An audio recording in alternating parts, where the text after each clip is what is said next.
Estimate to find the product or the quotient. When we estimate to find the product, which is the answer to a multiplication problem, we are going to use the same strategies as when we were looking to find the sum or difference using estimation. So we are going to round each of our numbers and then multiply. Because the directions don't tell us which way to round to the nearest whole number, the nearest tenth, I'm just going to pick what is easiest for me to quickly do the math in my head. And so I'm going to use the nearest whole number. So here I have 3 2/10 times 5 7/10. 3 2/10 is very close to 3 compared to 4. So I'm going to use 3 as my rounded factor. And 5 7/10 is closer to 6 than it is 5. So I'm going to do 3 times 6, which is 18. Go ahead and pause the video and solve this one on your own, and unpause it when you're ready to check your answer. 10 11 hundredths is between 10 and 11 when we're looking at the nearest whole number, and it is closer to 10. 32 33 hundredths is between 32 and 33, and this 3 here is telling me that I need to stay at the ones place that I am. So I'm going to stay at 32. And when I multiply by any power of 10, I'm going to just move my digits to the left.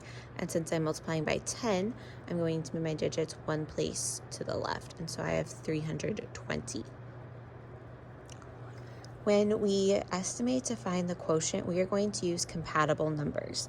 So that means we are going to round our divisor, which is how many groups we have, and then we're going to make a multiple tower to find a number that is a multiple of our divisor that we have just rounded, that is as close as we can get to our dividend, which is our whole, or how much we have in total.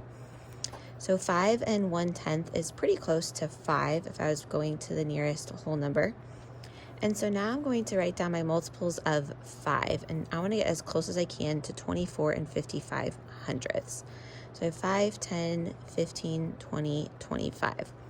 My dividend is between 20 and 25, and it is much closer to 25. So I'm going to do 25 divided by 5, which is 5. So 5 is my estimated quotient. Go ahead and use compatible numbers to solve 18 4/10 divided by 4 25 hundredths to estimate the quotient, and unpause the video when you are ready to check. 4 25 hundredths is rounded to 4 when we are going to the nearest whole number.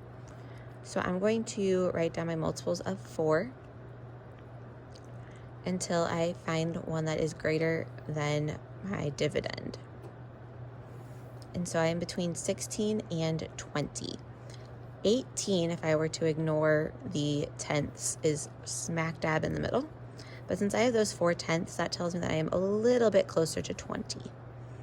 So I'm going to do 20 divided by 4, which is 5. So 5 is my estimated quotient.